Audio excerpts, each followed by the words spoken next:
meus colegas secretários, etc., e assistentes, né, neste webinar. Hoje estou a substituir o Dr. Marcos da Cruz, por razões que ele tem lá na EDP, e para isso gostava de dar as boas-vindas a todos que estão a assistir, e especialmente aqui ao Dr. Pedro Simas, que é um homem que hoje em dia é incontornável porque aparece várias vezes na televisão, que é bom, e realmente é um professor de medicina e está agora com um plano muito importante, que ele depois, eu gostava que ele explicasse um bocado, porque acho que isto valia a pena que todos os participantes também ficassem a conhecer os seus planos na Católica. E especialmente a parte principal é a parte de virologista, porque essa é que está a marcar a agenda de todos nós para no dia a dia, e que tem implicações ainda muito grandes e vai ter durante mais uns largos meses, para não sei se o ano todo que vem. Enfim, ele é um otimista e acho que vai dar algumas ideias e novidades, mas realmente passamos por um período que na nossa história mais próxima não tivemos, e que alterou todo o comportamento de uma série de empresários e de pessoas que fazem parte da nossa sociedade, de tal maneira que, por exemplo, os webinars e as conferências Zoom e outras Teams, etc., passaram a ser o nosso novo normal. O que, por um lado, tem uma vantagem, é uma das coisas que também tem, enfim, tem alguma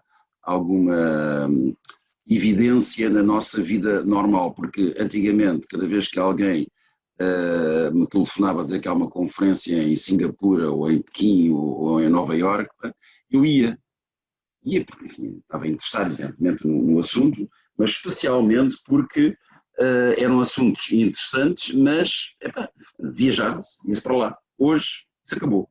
Tive no outro dia uma conferência de 900 pessoas da Horácis, agora vai ter uma nova em maio, não sei o quê, em que eram 900 pessoas a falar sobre o mundo, sobre a economia do mundo, e funcionou muito bem, muito bem. E não houve os glitches que nós temos no Zoom. Toda a gente entrou sem problemas, toda a gente falou, etc. Pronto, eu agora gostava de que o nosso convidado pudesse fazer a sua apresentação deste tema do vírus e do que é que vai acontecer, porque isto é um tema que nos afeta a todos. Pode que dava a palavra ao Pedro Simas e agradeço antes de mais a sua disponibilidade de estar aqui connosco hoje. Muito bom dia a todos, é um enorme prazer estar aqui, e muito bom dia ao engenheiro Lídia Seródio pelas suas amáveis palavras e pela sua introdução. E de facto nós temos um problema, que é o problema da pandemia, mas não há problema que a humanidade não resolva, e portanto tem sido assim ao longo da nossa história, e portanto vai ser assim também desta vez. E reparem, já temos a solução à vista, e a solução são as vacinas, e é uma solução que é fruto de todo o percurso que a humanidade descreveu até agora, nomeadamente nos últimos 100 anos, de todo o avanço de conhecimento na área da imunologia e das doenças infecto-contagiosas, que nos permite agora ter uma vacina que fala em tempo recorde, mas há uma razão sempre, porque não há milagres, não é uma vacina milagrosa, não há milagres na ciência, e é em tempo recorde, e sabe-se qual a razão por ser em tempo recorde, porque em termos tecnológicos temos uma grande capacidade de, neste momento, assim que isolamos o vírus, que também neste momento temos muito mais facilidade em usar, e temos ferramentas para isolar os vírus. Há 30 anos não seria assim. Conseguimos descodificar o seu código genético em poucos dias, conseguimos ter um teste de diagnóstico que é essencial em situação pandémica em poucos dias também e que poderia ser aplicado no mundo inteiro e que tanta falta tanta falta nos fez e que tanto benefício nos deu para controlar esta pandemia. E depois já sabíamos, com base no conhecimento que tínhamos de outros coronavírus e de a utilização e desenvolvimento de vacinas para coronavírus de animais domésticos, qual era a base da vacina, que é a base imunológica, é muito idêntica à daquela que usamos para a gripe. E, portanto, começámos logo a produzir a vacina, a fazer os ensaios clínicos, e esta questão de produzir a vacina, mesmo antes da resposta dos ensaios clínicos, foi uma aposta muito boa, foi uma aposta que o seu promotor inicial foi o Bill Gates, e foi a aposta certa, porque tínhamos uma indústria que o conseguia fazer, também uma indústria moderna e que nunca teve uma produção tão exponencial como tem agora, neste momento da fase da humanidade, e portanto tudo se justificou e temos a solução. Temos a solução e essa solução eu posso depois responder às expectativas que haja sobre o que é a vacina, como é que a vacina vai resolver, o que é que podemos esperar, como é que isto vai tudo correr, isto tudo com um otimismo baseado na ciência, no conhecimento. Não é um otimismo baseado numa crença do que é que eu gostaria que acontecesse, mas sim, como cientista, sempre com base no conhecimento. E, portanto, é esta pequena introdução que eu vos deixo e agora estou disponível para responder às vossas perguntas, que isso é que é importante, e para termos aqui uma coisa mais dinâmica e que vá de encontro às vossas expectativas. Então, deixe-me fazer aqui algumas considerações e algumas perguntas aqui da Câmara. Estamos com este sobressalto da nova estirpe que apareceu em Londres e no sul de Londres. O que significa esta nova estirpe? Voltamos novamente à estaca zero, as vacinas já vão funcionar parcialmente. Isto é uma das perguntas que eu acho que cada vez mais nós vamos estar a ser assediados, digamos, com novidades, e estas novidades aparentemente vão continuar a acontecer. Eu sei que é uma variante da mesma base de vacina, de vírus, mas de qualquer maneira é uma notícia que está a causar para já um caos nas viagens entre a Inglaterra e a Europa, e se calhar os Estados Unidos também vão fazer.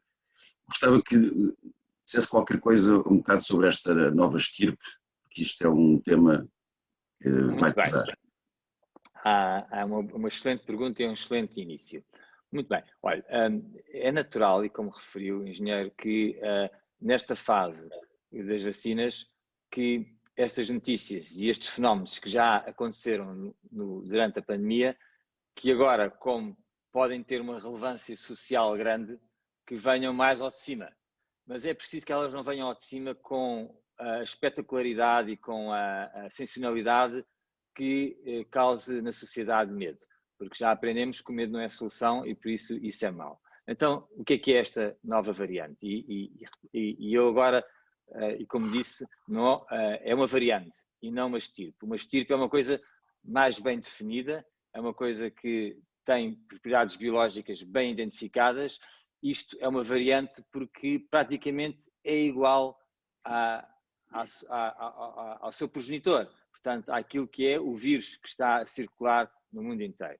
Repare, é natural que estes vírus, e havendo tantos milhões de infecções a ocorrer, que sofram mutações. Nós próprios, os seres humanos, temos 6 milhões de mutações pontuais no nosso genoma entre cada um. Todos nós somos 6 milhões diferentes. E são essas diferenças, essas 6 milhões de diferenças, que fazem com que nós sejamos diferentes, mesmo fisicamente e mentalmente, e que, por exemplo, os gêmeos sejam tão parecidos, porque não têm essas 6 milhões de diferenças tão pronunciadas. E, portanto, a diversidade é uma normalidade na natureza. E esta estirpe tem, no entanto, algumas particularidades. Então vamos lá ver. Esta estirpe tem, na proteína da superfície, que é aquela proteína que se chama a proteína da spike, que é aquela proteína que dá aquele aspecto de coroa ao vírus, esta proteína tem 3 mutações nesta nova variante. Duas das mutações, uma das mutações está precisamente nos 6 aminoácidos. Eu vou tentar explicar isto, eu não sei qual é que é o público que eu estou a falar, mas penso que não sejam biólogos nem cientistas, então vou tentar explicar isto com uma linguagem simples. Imaginem que esta proteína é uma orquídea, que tem um caule, folhas, e depois tem as pétalas e tem estames. Imagina que é uma orquídea com várias pétalas e com 6 estames. Os 6 estames representam os 6 aminoácidos da proteína que interagem com o receptor da célula, que são importantes para o processo de infecção. E que as pétalas são outros aminoácidos, que fazem parte dessa estrutura. O que aconteceu aqui foi que um desses aminoácidos, um desses 6 aminoácidos, um desses estames, sofreu uma mutação, que é uma mutação que nós já conhecíamos, que já testámos em laboratório, porque já pegámos nesses 6 aminoácidos, esses 6 estames, e andámos a brincar com eles para ver, testar quais eram os que conferiam maior capacidade de infecção ou não. Portanto, em termos de laboratório, sabemos que esta mutação confere uma maior infectibilidade, uma maior capacidade de infecção, de entrar na célula por parte do vírus. E há outra mutação que é no caule da orquídea. A orquídea, para funcionar, tem que estar clivada, tem que estar dividida. E tem que estar dividida e depois para ter uma conformação especial. E é um local que se chama um caule de furina, que é uma sequência de aminoácidos que é reconhecido por enzimas especiais da nossa célula que conseguem clivá-la.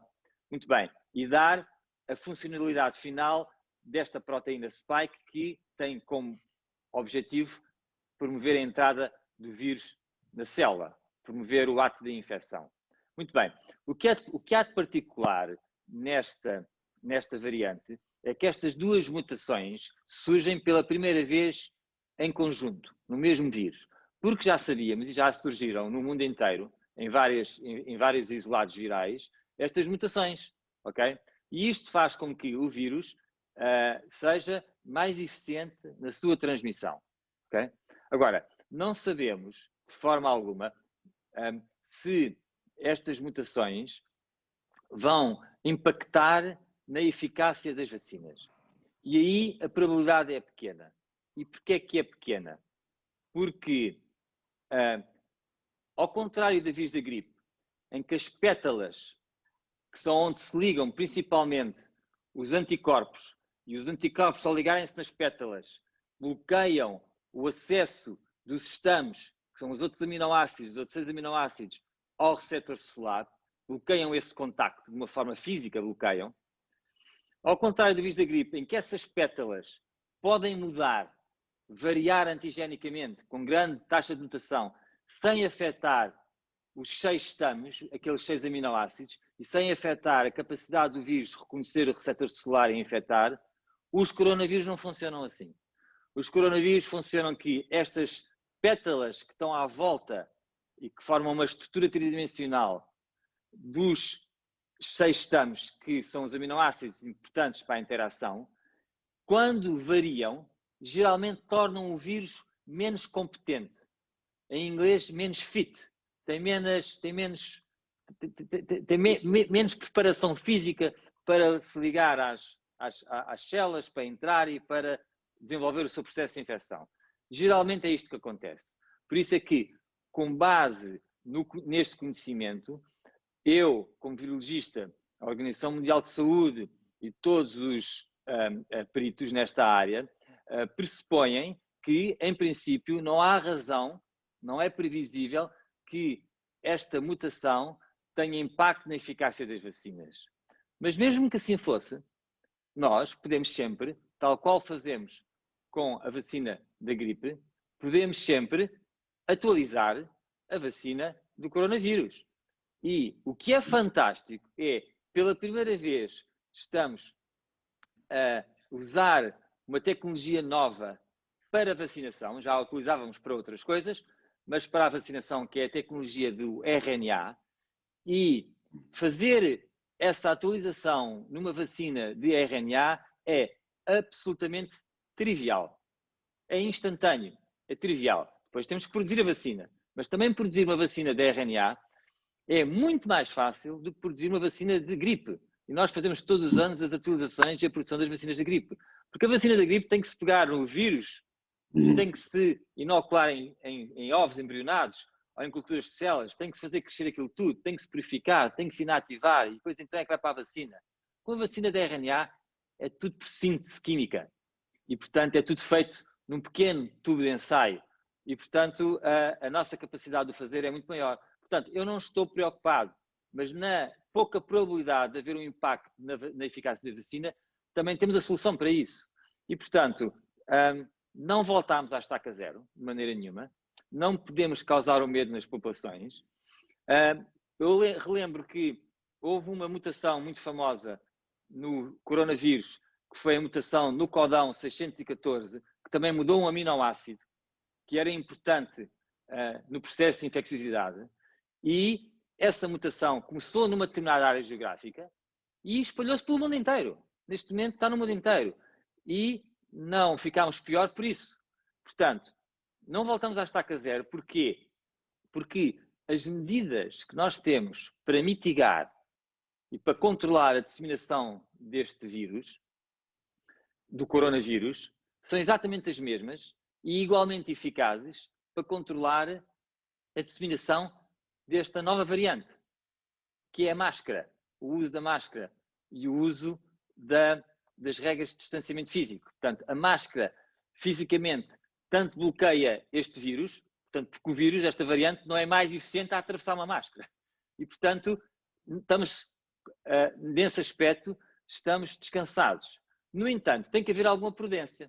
E a prudência tem que haver uma vigilância epidemiológica da evolução genómica desta variante, e não só, de todos os vírus, e o facto de nós termos encontrado esta variante e termos percebido que ela, não estando descontrolada, a sua disseminação, porque não está, ela está a disseminar-se mais do que as outras, em vez de disseminar as outras variantes, que são a A, B, a C e a D, naquela região do Reino Unido, agora há uma outra, que é a X, que está a ocupar esse nicho. E, portanto, está-se a espalhar mais facilmente. E, portanto, é isso que é preciso ter em consideração. E, portanto, eu não vejo que seja um motivo de grande preocupação, não vai mudar nada no nosso comportamento. Agora, tem que ser vigiada e depois também tem que ser formalmente demonstrado que estas duas mutações em associação, e depois há uma terceira também, que é uma falta de 2 aminoácidos, mas que não já se viu também, que também não é nova, que tem alguma importância na forma como interage com o sistema imunológico, em termos de fugir um bocadinho ao sistema imunológico, mas não se percebe muito bem porquê. Pronto. O que eu queria dizer é que há, sim senhora, uma preocupação em agora, em laboratório, criarmos as condições experimentais para testarmos estas mutações em conjunto, qual é o efeito que têm. Mas uma coisa que é boa, reparem, é que o facto de ela se disseminar muito bem já dá uma indicação, segundo a explicação que eu dei, desta proteína não ter a plasticidade da proteína hemaglutinina do vírus de influenza, que consegue ter esta plasticidade de estar sempre a mudar, já é uma indicação de que se o vírus é bom a disseminar-se, em princípio não alterou morfologicamente ou significativamente não alterou a sua morfologia de modo a que a vacina deixe de ser eficaz. Porque o que os anticorpos reconhecem é uma estrutura tridimensional. E, portanto, o facto de esta proteína conseguir o vírus conseguir ainda disseminar-se muito bem, é porque a estrutura foi mantida. E como este vírus não tem a plasticidade do vírus da gripe, isso, em princípio, é mais uma evidência de que a vacina não vai ter impacto na vacina.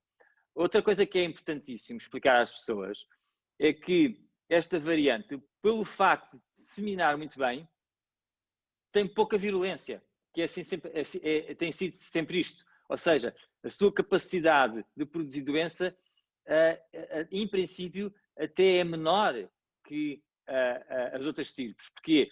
Porque a capacidade de disseminação e a seleção para se disseminar, neste momento, face a uma população mundial que ainda é praticamente naif, não tem imunidade para este vírus, talvez entre 90% a 85% da população no mundo não está protegida, o que acontece é que os vírus que se disseminam bem são precisamente aqueles que causam mais infecção assintomática, porque são os assintomáticos que são o principal fator na disseminação do vírus.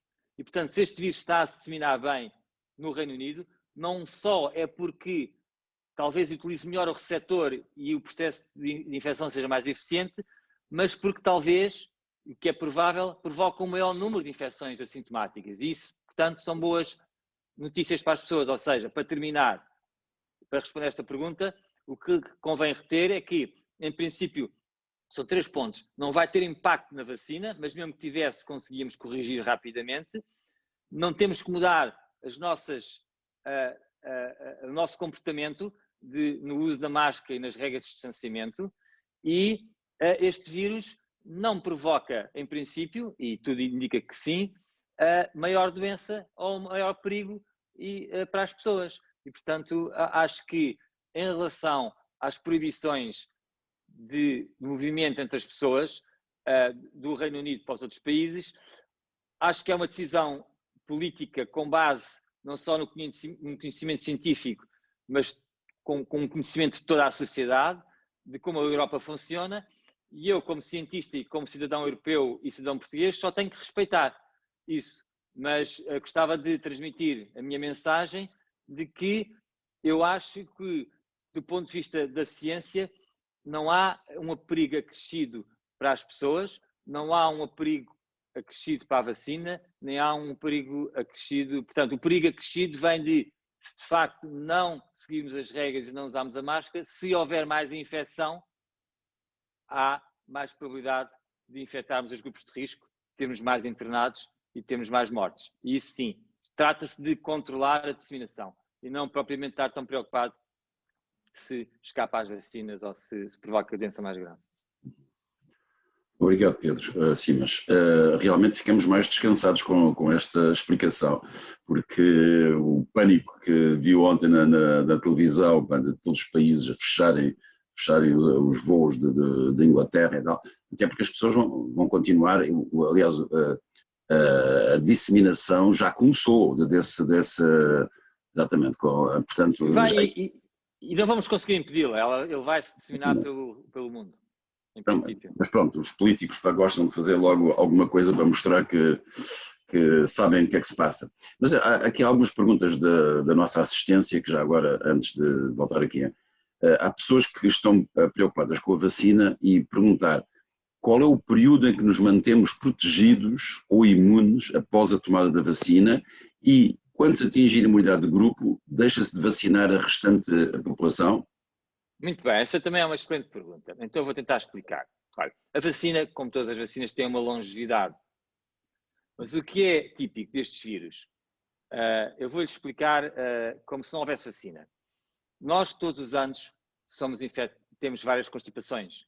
E existem, por exemplo, 4 coronavírus respiratórios.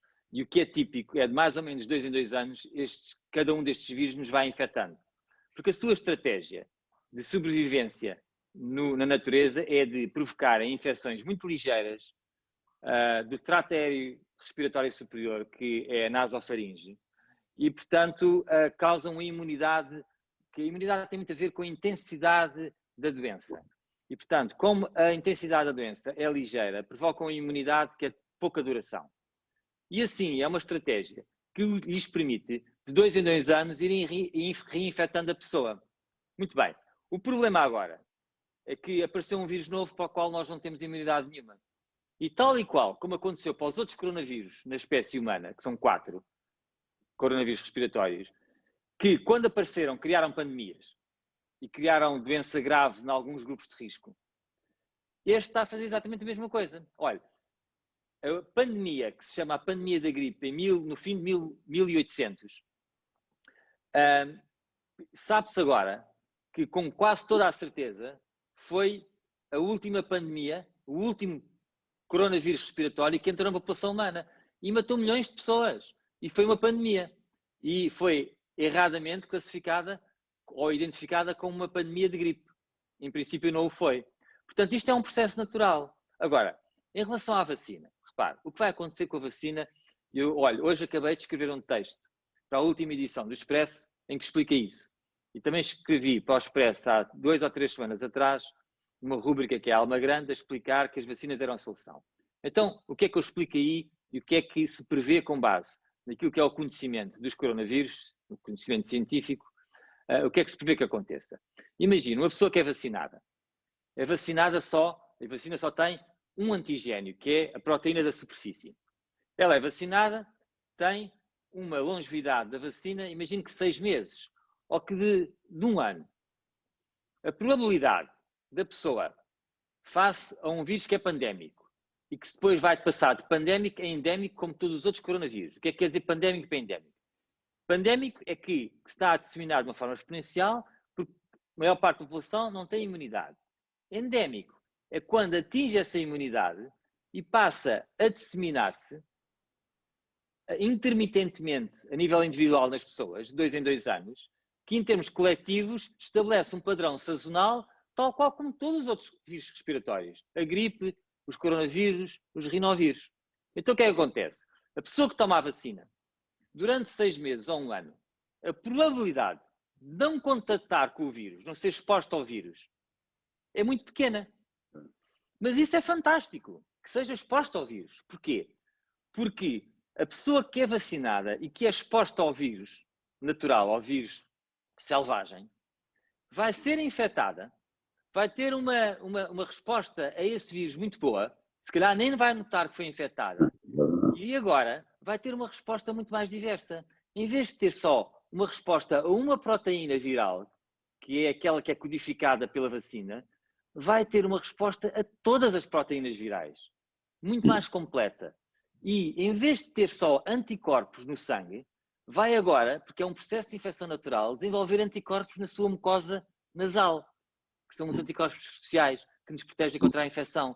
Portanto, a longevidade da vacina é irrelevante para este tipo de vírus.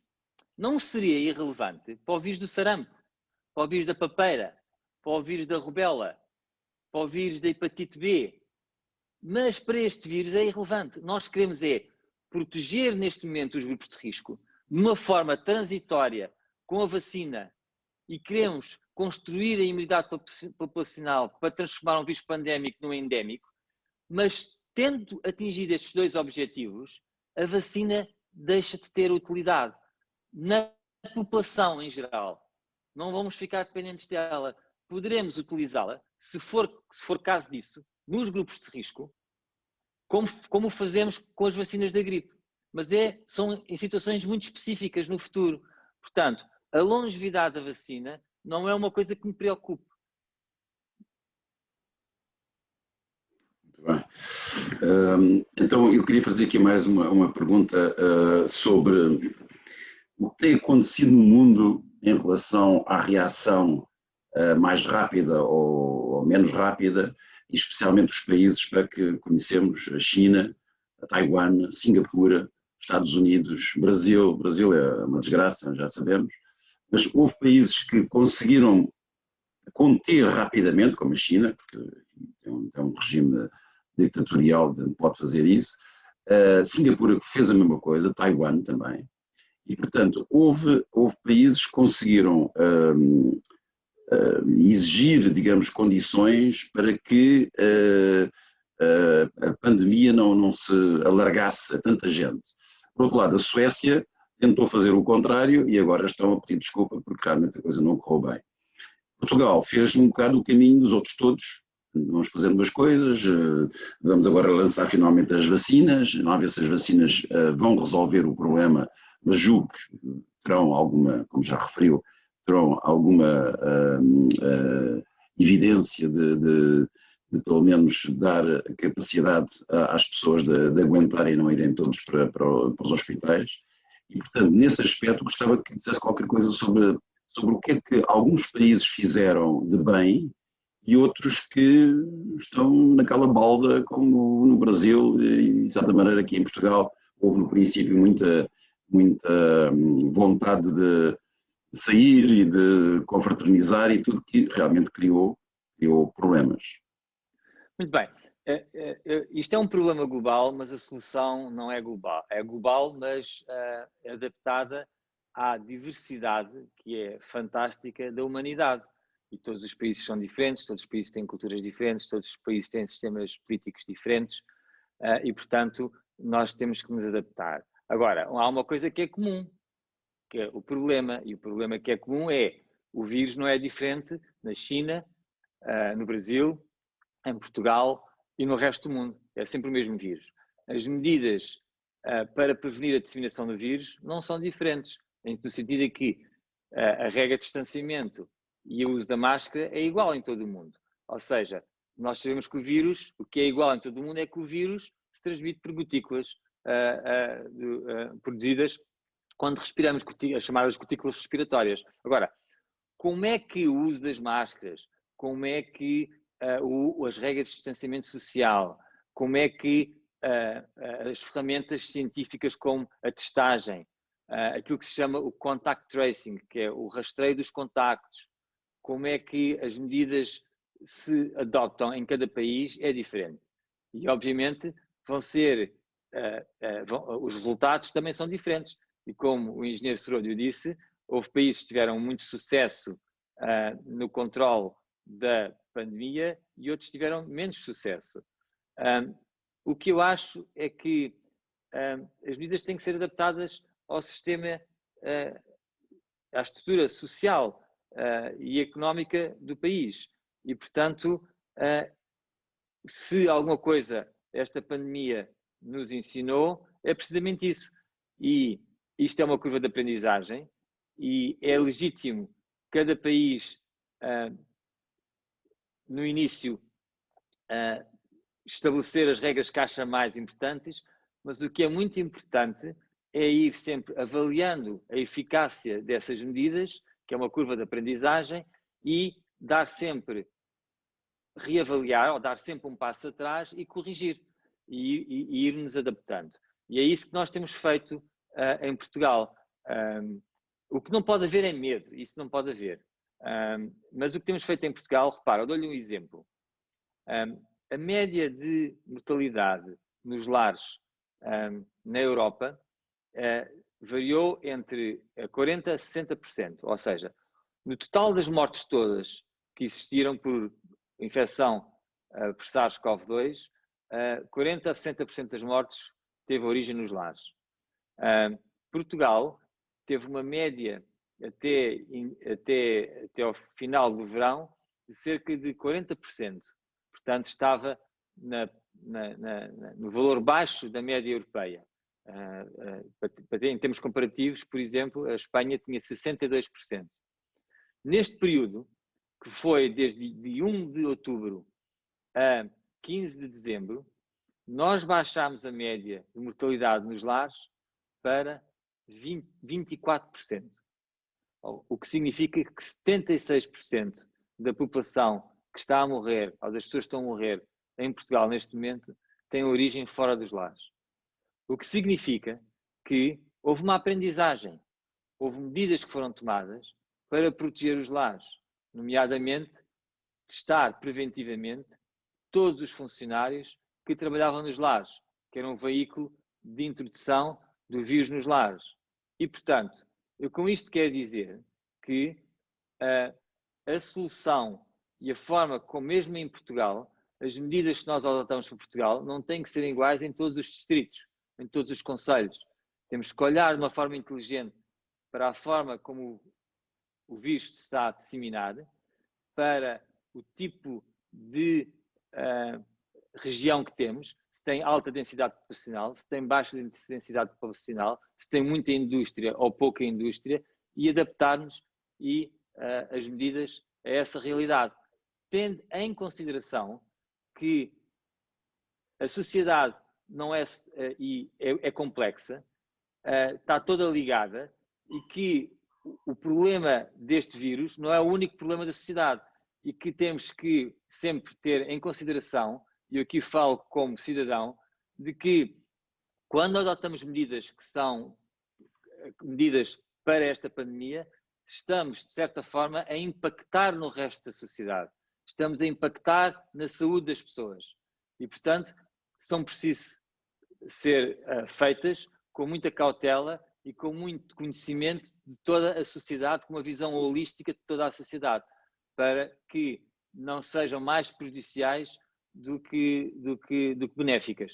E isso, acho que isso é muito importante. Agora, se me pergunta qual é que é o modelo ideal, se foi na China ou se foi na Europa, eu não sei. Eu sei é uma coisa, e só para terminar como virologista, a forma como se...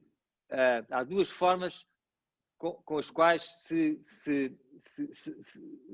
controla este vírus. Foi a eliminação total ou o facto de nós sabermos que isto vai ser um vírus endémico e que temos que construir uma unidade de grupo. Agora, eu acho que no futuro, aqueles países que não querem ter vírus têm uma estratégia errada. Porque se o fizerem, vão estar sempre completamente dependentes da vacinação e da longevidade imunológica da vacina. E aqueles países que têm uma combinação em que o vírus se vai tornar endémico e que usaram as vacinas como ferramenta para transformar um vírus pandémico em endémico e que é o vírus endémico que vai manter a imunidade populacional tal qual acontece com os outros coronavírus, acho que essa é que é a estratégia correta. Portanto, há determinados países que nós sabemos que não têm qualquer tipo de infecção, ou muito residual. E eu acho que, de alguma forma, a médio prazo, nem sequer diga curto prazo, mas a médio prazo, vão ter que deixar o vírus entrar e ficar endémicos, porque não adianta ser uma ilha indeme, que não tem vírus, no mundo à volta que é endémico, que tem um vírus. Portanto, isso acho que é a estratégia errada. Isso realmente é um bocado semelhante às gripes normais em que as pessoas apanham a gripe, tomam as vacinas, etc. E aqui a pergunta que me põe aqui é: temos que ser todos vacinados em Portugal?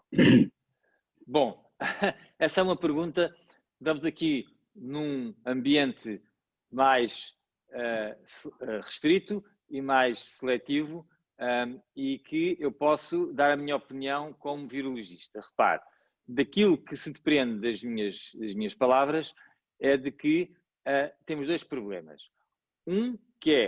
Temos duas questões aqui em relação a esta pandemia.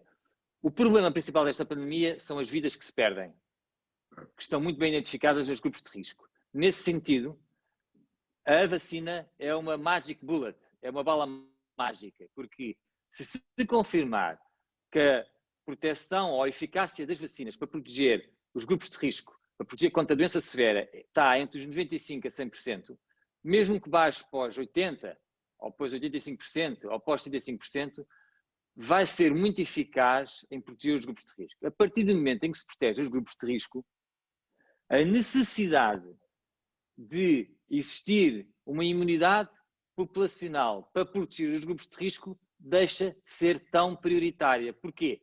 Porque já estão protegidos pela vacina. E porque, mesmo que contatem com o vírus, uma segunda vez ou terceira vez, isso só lhes vai trazer benefício, porque vai melhorar a sua resposta imunológica a nível de qualidade e de quantidade. Muito bem. O que não invalida o facto de vacinarmos uma percentagem suficiente da população para transformarmos mais rapidamente o vírus de pandémico em endémico, que é isso que nós queremos, que é o segundo objetivo. Portanto, eu acho que isto tem aqui agora dado... a nossa expectativa era que as vacinas fossem pelo menos 50% eficazes na proteção. Excedeu as nossas expectativas e, portanto, mudou aqui um bocadinho o objetivo. E, portanto, eu acho que o objetivo continua a ser a proteção dos grupos de risco, atingir a imunidade de grupo, porque só com isso é que vamos transformar o vírus de pandémico em endémico, mas acho que o podemos fazer de uma forma mais segura e mais tranquila, com o máximo de vidas poupadas. E, portanto, eu acho que quando me pergunta se temos que vacinar a população toda, talvez não, mas neste momento não é essa a mensagem que eu quero passar à população. O que eu quero passar à população e à sociedade é a mensagem que, neste momento, é importante que todos estejamos prontos para ser vacinados, que a vacina é segura, que as vacinas já existem há quase 100 anos, que as vacinas a seguir à água potável, como tem sido muito falado, são a medida mais eficiente na proteção da saúde pública e, portanto, não há que ter medo com as vacinas e não há que ter medo em nós nos vacinarmos, que portanto, é a opção correta. Só aqui mais duas perguntas. Uma delas é sobre os testes rápidos. Nós já fizemos testes rápidos aqui na minha empresa, na Profabril, e muita gente está a fazer. Qual é, digamos, a eficácia desse teste rápido e especialmente se houver um diagnóstico negativo, mas assintomático, por exemplo? Muito bem. Se houver um diagnóstico negativo e assintomático, é 0. Porque não tem validade nenhuma. É negativo, a gente não sabe o que é que está a acontecer. Se houver um resultado positivo, é muito significativo. Se não for um falso positivo, se o teste for um teste fidedigno, com qualidade. Porquê? Porque só se detecta antigênio viral se houver vírus. E, portanto, significa que, se for um bom teste, com quase 100% de segurança que a pessoa está infectada. E aí o que se pode fazer é, ou considera-se logo que a pessoa está infectada, e se está infectada, e se nós conseguirmos detectar as proteínas virais, é porque a pessoa é infecciosa, é um perigo para as outras pessoas, pode disseminar a infecção, e, portanto, tem que ser isolada em quarentena. E isso é muito útil. O grande utilidade destes testes rápidos é, imagine que tem um surto ou uma cadeia de transmissão numa empresa. E os testes rápidos são muito baratos e são muito fáceis de utilizar. E, de uma forma muito rápida, em menos de uma hora, tem uma percepção de quais são aqueles funcionários, aqueles colaboradores que estão infectados, seguramente. E pode logo isolá-los. Não está à espera de 24 horas para receber o teste RT-PCR. E, portanto, isso é muito útil nesse contexto. Como num contexto de periodicamente usá-lo para controlar e para tentar prevenir o aparecimento de cadeias de transmissão e de surtos nas unidades fabris e nos locais de trabalho, é bom. Não é tão bom como o teste RT-PCR, precisamente por aquilo que frisou, porque tem uma janela de oportunidade para ser positivo muito menor do que o teste RT-PCR. E, portanto, mas não deixa de ser válido. Eu conheço instituições que todas as semanas testam por teste rápido de antigênio, pesquisa de antigênio, todos os colaboradores. E, portanto, o que também é um bocado, é uma operação que, se calhar, numa unidade fabril muito grande, com muitos colaboradores, é um bocado difícil de fazer, porque continua a ser necessário fazer uma zaragatoa. E, portanto, isso implica mão de obra especializada, é desconfortável para as pessoas e portanto, é o que é. Mas daí, se faz a zaragatoa e se houver budget para ter um teste mais fidedigno e mais útil, então, já que se faz a zaragatoa, é preferível, em meu ver, fazer o teste RT-PCR e não o teste de antigênio. Porque vai, a longo prazo, vai ter mais probabilidade de evitar a ausência no trabalho e a paragem de determinadas unidades funcionais. Exatamente. E aí talvez o custo-benefício seja maior. Caríssimo Dr. Pedro Simas, agradeço-lhe imenso esta intervenção sua e a resposta a algumas das perguntas que houve. Quero desejar além de, evidentemente, profissionalmente, a continuidade dessa fantástica energia que você tem, mas especialmente agora com a Católica medicina, porque é um projeto interessantíssimo, pá, e tenho a certeza que vai conseguir montar isso rapidamente. Agradeço-lhe imenso esta sua intervenção e presença, e até outro dia que nos vamos encontrar de certeza por aí. Muito obrigado, foi um enorme prazer estar aqui convosco e conversar convosco. Ok, muito obrigado. Obrigado.